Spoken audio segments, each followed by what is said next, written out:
సచిన్ రాజ్ అత్యాధునిక world class physiotherapy treatment తో అన్ని రకాల నొప్పులకు శాశ్వత పరిష్కారం.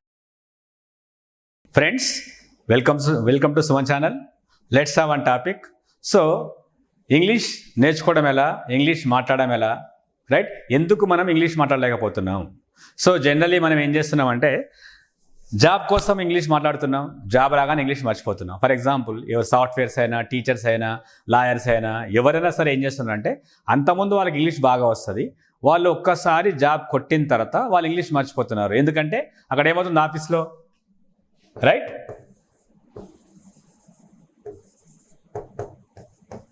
నేటివ్ స్పీకర్స్ అంటే ఏంటి? మనం హిందీ వాళ్ళం ఫర్ ఎగ్జాంపుల్, ఆ ఆఫీస్లో మొత్తం హిందీ వాళ్ళే ఉంటారు. సో మనం జాబ్ వచ్చేంత వరకు ఏంటంటే మనకు ఒక టార్గెట్ ఉంటుంది, ఇంగ్లీష్ మాట్లాడితేనే మనకు జాబ్ వస్తున్న టార్గెట్ ఉంటుంది. మనం ఇంగ్లీష్ నేర్చుకుంటాం, మాట్లాడతాం. కానీ ఒకసారి జాబ్ వచ్చిన తర్వాత మనం ఏమవుతున్నామంటే మనం ఫీల్ అయిపోతాం, ఎలాగో జాబ్ వచ్చింది కదా, ఇంగ్లీష్తో పని ఏముంది, అక్కడ పనితోని పని అని చెప్పేసి మనం ఇంగ్లీష్ మర్చిపోయి ఏం చేస్తామంటే లోకల్ లాంగ్వేజ్ మాట్లాడుతుంటాం. అది తెలుగు కానీ, హిందీ కానీ, ఇంకా వేరే భాష కానీ అదే మాట్లాడుతుంటాం. అప్పుడు ఏమవుతుంది, మన ఇంగ్లీష్ అనేది గ్రాడ్యువల్గా తగ్గిపోతుంది అక్కడ. సో నేటివ్ స్పీకర్స్ అంటే ఆ ఆఫీస్లో మొత్తం తెలుగు వాళ్ళు కానీ, హిందీ వాళ్ళు ఉండడం వల్ల మనం తెలుగే మాట్లాడుతుంటాం. అప్పుడు గ్రాడ్యువల్గా ఏమవుతుంది, మీ ఇంగ్లీష్ అనేది పైనుంచి కిందికి వెళ్ళిపోతుంది. సెకండ్ ఏంటంటే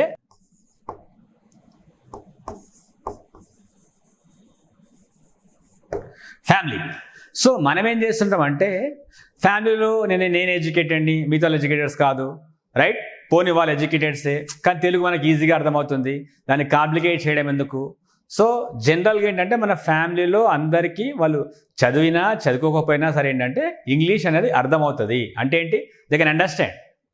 కానీ మనం ఏం చేస్తున్నాం, వీళ్ళకి అర్థం కాదులే, వీళ్ళు ఆన్సర్ ఇవ్వలేరులే అనేసి ఏం చేస్తున్నామంటే మనము అదే భాషలో మాట్లాడుతున్నాం. అంటే అది తెలుగులో మాట్లాడుతున్నాం, లేదా హిందీలో మాట్లాడుతున్నాం, లేదా తమిళ్లో మాట్లాడుతున్నాం, లేదా ఉర్దూలో మాట్లాడుతున్నాం.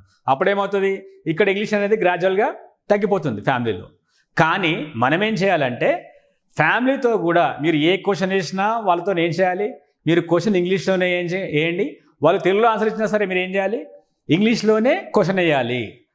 మీరు వాళ్ళని క్వశ్చన్ చేసినా ఇంగ్లీష్లో క్వశ్చన్ చేయాలి. వాళ్ళు ఏదైనా క్వశ్చన్ వేసినా మీ ఆన్సర్ ఎలా ఉండాలి, ఇంగ్లీష్లోనే ఉండాలి. ఫ్యామిలీ మెంబర్స్తోని, ఏది పేరెంట్స్ కావచ్చు, భార్య కావచ్చు, తమ్ముడు కావచ్చు, అన్న కావచ్చు, పిల్లలు కావచ్చు. సో ఏంటి, ఫ్యామిలీస్తో వాళ్ళు తెలుగు మాట్లాడినా సరే మీరు మాత్రం ఇంగ్లీషే మాట్లాడండి కంటిన్యూగా. ఫర్ ఎగ్జాంపుల్ ఫ్రెండ్స్ ఏంటంటే మోస్ట్లీ ఫ్రెండ్స్ అనేవాళ్ళు మనల్ని ఎంకరేజ్ చేయాలి. కానీ ఇక్కడ రివర్స్ అవుతుంది. ఫ్రెండ్స్ ఏం చేస్తుంటారు అంటే మనం ఇంగ్లీష్ మాట్లాడుతుంటే అరే నువ్వు స్టైల్ కొట్టేస్తున్నావురా, నువ్వు బిల్డప్ ఇస్తున్నావు అంటాడు. సో అలాంటి ఫ్రెండ్స్తో మనం ఏం చేయాలి, వాళ్ళు ఏమన్నా సరే మన ఫ్రెండ్షిప్ దూరం చేసుకోదు. కాబట్టి వాడు ఏ భాష మాట్లాడినా మన క్వశ్చన్ వానితో ఇంగ్లీష్లో ఉండాలి, మన ఆన్సర్ వాడు ఏ భాషలో వాడు క్వశ్చన్ వేసినా సరే మనం ఏం చేయాలి, ఇంగ్లీష్లోనే మనం ఆన్సర్ ఇవ్వడానికి. మనం ఆ డిబేట్స్ కానీ లేదా పాలిటిక్స్ కానీ ఏమైనా సరే మీరు ఏం మాట్లాడితే అది ఏం చేయాలి, ఇంగ్లీష్లోనే మాట్లాడాలి. ఎవరితో? ఫ్రెండ్స్తో. నెక్స్ట్ ఏంటి, ఫర్ ఎగ్జాంపుల్ మనము పొద్దున్నగానే వాట్సాప్ చూస్తుంటాం, లేదంటే వీడియోలు చూస్తుంటాం యూట్యూబ్లో, లేదా సినిమా చూస్తుంటాం. సో ఆ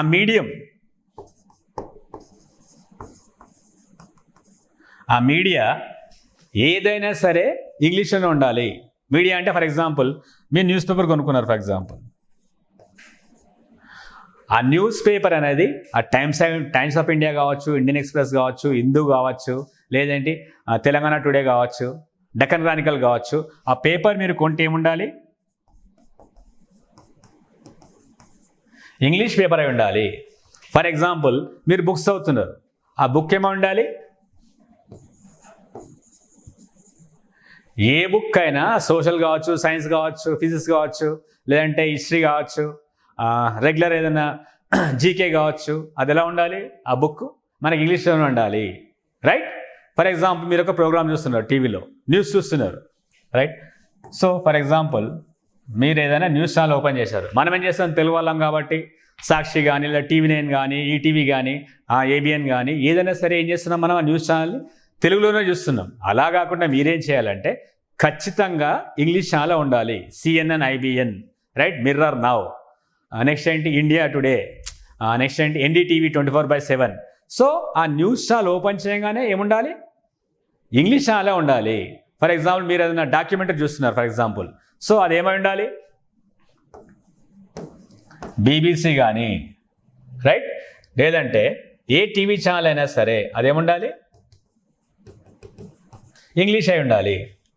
సో మనం ఏం చేయాలంటే పొద్దున్న లేచినప్పటి నుంచి, ఫర్ ఎగ్జాంపుల్ మీరు మాట్లాడుతున్నారు, జనరల్గా పిల్లలతో మాట్లాడుతుంటారు, ఫ్రెండ్స్తో మాట్లాడుతుంటారు, ఎవరితోనో మాట్లాడుతుంటారు. సో ఫస్ట్ ఏం చేయాలి, కమాండ్స్, పిల్లలతో మాట్లాడుతున్నారు, మన కమాండ్స్ అన్నీ ఇంగ్లీష్లోనే ఉండాలి. Come here, go there, sit there, stand there, right. మీరు రిక్వెస్ట్ చేస్తున్నారు, ఫర్ ఎగ్జాంపుల్ ఆ రిక్వెస్ట్ అన్ని ఇంగ్లీష్లోనే ఉండాలి. Can you please open the door, can you please open the window, can you please close the door, can you please switch on the fan, can you please switch on the fan. So ఆ request దేంట్లో ఉండాలి, ఇంగ్లీష్లో ఉండాలి, right. Next ఏంటంటే, so జనరల్గా ఏం చేస్తుంటామంటే మనం అనుకుంటుంటాం వాళ్ళకి ఇంగ్లీష్ రాదేమో అని చెప్పేసి, అందరికీ వచ్చి ఉంటుంది ఇంగ్లీషు. సో ఫస్ట్ ఏంటంటే ఎర్రర్స్ని మర్చిపోవాలి. ఎర్రర్ అనేది ఒక ఎర్రర్. సో ఎవరైనా సరే ఇంగ్లీష్ అనేది మన నేటివ్ లాంగ్వేజ్ కాదు కాబట్టి మ్యాక్సిమం తప్పులు మాట్లాడుతుంటారు. సో తప్పులు మనం ఇగ్నోర్ చేయాలి. మీరు రెగ్యులర్గా మాట్లాడుతుంటే ఆటోమేటిక్గా కరెక్షన్ వచ్చేస్తుంది. ఎవరైనా కరెక్ట్ చేస్తారు, మీ టీచర్ కరెక్ట్ చేయొచ్చు, మీ సార్ కరెక్ట్ చేయొచ్చు, మీ ఫ్రెండ్స్ కరెక్ట్ చేయొచ్చు, మీ బాస్ కరెక్ట్ చేయొచ్చు, ఆఫీస్లో కానీ ఎక్కడైనా కానీ ఎవరైనా సరే ఏంటి మనం కరెక్ట్ చేయొచ్చు. కాబట్టి మనం పెద్ద ఫీల్ కావాల్సిన పని లేదు. ఎర్రర్స్ గురించి ఎప్పుడు కూడా థింక్ చేయకండి. సో ఫస్ట్ ఏంటి, స్టార్ట్ స్పీకింగ్, ఇగ్నోర్ ఎర్రర్స్. ఇది ఈజీ మంత్ర. ఫస్ట్ ఏంటి, స్టార్ట్ స్పీకింగ్. మీరు ఏం చేయాలి అన్నట్టు, అది రైటో రాంగో, అది కమాండ్స్ అండ్ ఆర్డర్స్ కావచ్చు, రిక్వెస్ట్ కావచ్చు, స్పీచ్ కావచ్చు, మీరు న్యూస్ కావచ్చు, అదైనా చెప్తుండొచ్చు. మీరు దేని గురించి మీరు ఏం చేయాలి, first start speaking, ignore errors. So errors మనం ఇగ్నోర్ చేయాలి. నెక్స్ట్ ఏంటి, ఇన్ఫీరియర్ ఫీల్ కావద్దు మనము. ఏంటది, కాంప్లెక్స్. సో మనకు జనరల్గా ఏముంటుంది, ఇన్ఫీరియారిటీ కాంప్లెక్స్ ఉంటుంది. సో మనం తక్కువ, వాడు బాగా మాట్లాడతాడేమో, మా సార్ ఏమని అనుకుంటాడేమో, మా టీచర్ ఏమని అనుకుంటుందేమో, మా ఫ్రెండ్స్ ఏమని అనుకుంటారేమో, గర్ల్స్ ఏమని అనుకుంటారేమో, నవ్వుతారేమో అనే ఫీలింగ్ ఉంటుంది. ఆ కాంప్లెక్స్ ఏంటి, ఇన్ఫీరియారిటీ కాంప్లెక్స్. అసలు ఈ కాంప్లెక్స్ని మనం దగ్గర కూడా రానేయకూడదు. సో ఎప్పుడు కూడా నేను తక్కువ అనే ఫీలింగ్ పెట్టుకోకూడదు. అంటే మీరు కాన్ఫిడెంట్గా ఉండాలి. రైటో రాంగో ఏం చేయాలి, కాన్ఫిడెంట్గా మాట్లాడాలి. సో అది తప్పైనా రైట్ అయినా మీరు కాన్ఫిడెంట్గా మాట్లాడితేనే మనకు అలవాటు అవుతుంది. సో నెక్స్ట్ ఏంటంటే, మోస్ట్లీ మనం మాట్లాడడానికి, రైట్, ఫ్రెండ్స్ డిస్కరేజ్ చేస్తారు, ఫ్యామిలీ మెంబర్స్ డిస్కరేజ్ చేస్తారు, కలీగ్స్ డిస్కరేజ్ చేస్తారు,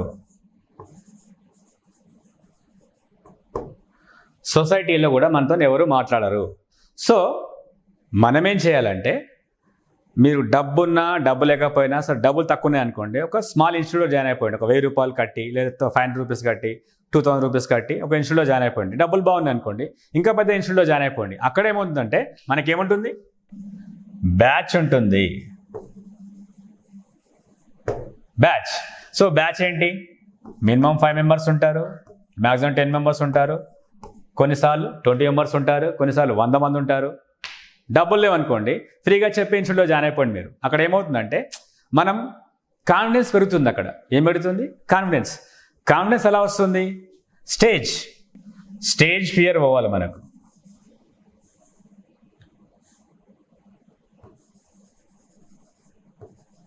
స్టేజ్ ఫియర్ ఎలా అవుతుంది, మీరు ఒక ఇన్స్టిట్యూట్లో జాయిన్ అయినప్పుడు అక్కడ నించొని మీరు మాట్లాడుతుంటారు, మీ ముందు ఒక 10 మెంబర్స్ కానీ 5 మెంబర్స్ కానీ 100 మెంబర్స్ కానీ ఉంటే డైలీ మనం మాట్లాడడం ప్రాక్టీస్ చేస్తుంటాం కాబట్టి భయం అనేది తగ్గిపోతుంది. And so you have to mingle with the people, you should face the people. When you face the people, when you join an institute, you face the people. When you speak in the office, you face the people. When you speak to your friends, you face the people. When you speak to the society, you face the people. So you must face the people. So generally, most of the people, they don't like to speak English. You should start speaking English. First, who have to take initiative? You. You have to speak first, right? మీరు question చేసిన ఇంగ్లీష్లో ఉండాలి, మీరు answer ఇచ్చిన ఇంగ్లీష్లో ఉండాలి, మీరు speech ఇచ్చిన ఇంగ్లీష్లో ఉండాలి. ఏది చేసినా మీరు ఏం చేయాలి? ఫస్ట్ మీరు మాట్లాడితేనే అతను ఇంగ్లీష్లో మాట్లాడతాడు. మీకు టెలిఫోన్ వచ్చింది, ఫర్ ఎగ్జాంపుల్ ఒక కాల్ వచ్చింది, మీరు ఇంగ్లీష్లో క్వశ్చన్స్ అడగాలి, ఇన్ఫర్మేషన్ ఇంగ్లీష్లోనే అడగాలి, ఇచ్చిన ఇన్ఫర్మేషన్ ఇంగ్లీష్లోనే ఇవ్వాలి. మీరు ఏదైనా చెప్తున్నారు కంటెంట్, ఫర్ ఎగ్జాంపుల్ మీరు ఆఫీస్లో ఏదో స్పీచ్ ఇస్తున్నారు, ఏదైనా ఎక్స్ప్లెయిన్ చేస్తున్నారు, that should be in English. ఆఫీసులో కావచ్చు, స్కూల్లో కావచ్చు, కాలేజ్లో కావచ్చు, ఫ్రెండ్స్తో కావచ్చు. ఫస్ట్ ఏంటి? వాట్